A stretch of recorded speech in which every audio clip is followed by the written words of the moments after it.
সর্বোচ্চ তাপমাত্রা ৩৯.৮ degree Celsius record হয়েছে চুয়াডাঙ্গায়। এ নিয়ে আলোচনাতে সরাসরি যুক্ত হচ্ছেন সহকর্মী খায়রুজ্জামান সেতু। তীব্র গরমে জনজীবনে কেমন প্রভাব দেখছেন?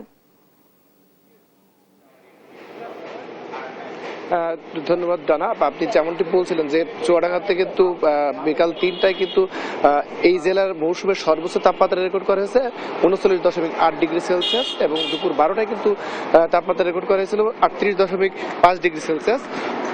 অর্থাৎ গতকালকে কিন্তু চুয়াডাঙ্গাতে ৩৭.৫ ডিগ্রি সেলসিয়াস রেকর্ড করা হয়েছে তাপমাত্রা। গতকালকেও কিন্তু এই মৌসুমের চুয়াডাঙ্গা জেলার জন্য সর্বোচ্চ তাপমাত্রা ছিল।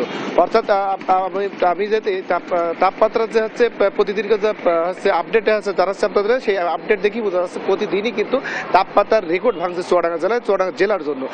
আমি যদি একটু বলি যে গত 4 দিনে কিন্তু 5 ডিগ্রি সেলসিয়াস তাপমাত্রা চুয়াডাঙ্গায় বেড়েছে এবং প্রতিদিনই কিন্তু তাপমাত্রা বাড়ছে এবং সামনে যে দিনগুলো আসছে খুব ভয়াবহ দিন আসছে চুয়াডাঙ্গা জেলার জন্য।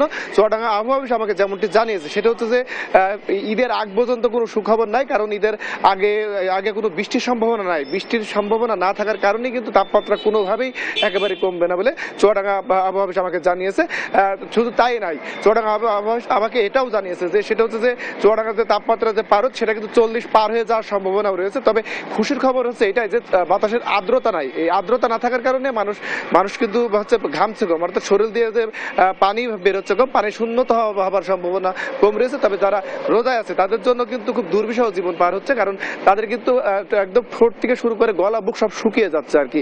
একেবারে খুব মানে সেই যে কষ্টের কথা না অনুভব করলে আর কি মুখে বলে বোঝানো সম্ভব না। আরো হচ্ছে কষ্টে আছে যে যারা আছে খেটে খাওয়া মানুষ, তারা কিন্তু একেবারেই হচ্ছে রাস্তায় বের হতে পারছে না। যেমন নিম্ন আয়ের খেটে খাওয়া মানুষের ভিতরে অন্যতম হচ্ছে ইজি বাইক চালক কিংবা ভ্যান চালক কিংবা হচ্ছে যারা দিনমজুর, তারা কিন্তু বাইরে বের হলেও কিন্তু এই রোদের যে তীব্রতা, এই তীব্র তাপে কিন্তু তারা কোনোভাবেই করতে পারছে না। কাজ করতে গেলেই কিন্তু তারা হাঁপিয়ে যাচ্ছে। একটু ছায়া শীতল জায়গা পেলেই কিন্তু তারা বিশ্রাম নেওয়ার চেষ্টা করছে আর কি। অতএব বলা যেতেই পারে হাঁপিয়ে কাজ করছে। সেই জায়গা থেকে বলা যেতে পারে তারা খুব দুর্বিষহ জীবনযাপন করছে। তো এই ছিল চুয়াডাঙ্গা থেকে সর্বশেষ। সেতু, ধন্যবাদ আপনাকে। চুয়াডাঙ্গার তাপমাত্রার খবর জানাচ্ছিলেন আমাদের সহকর্মী।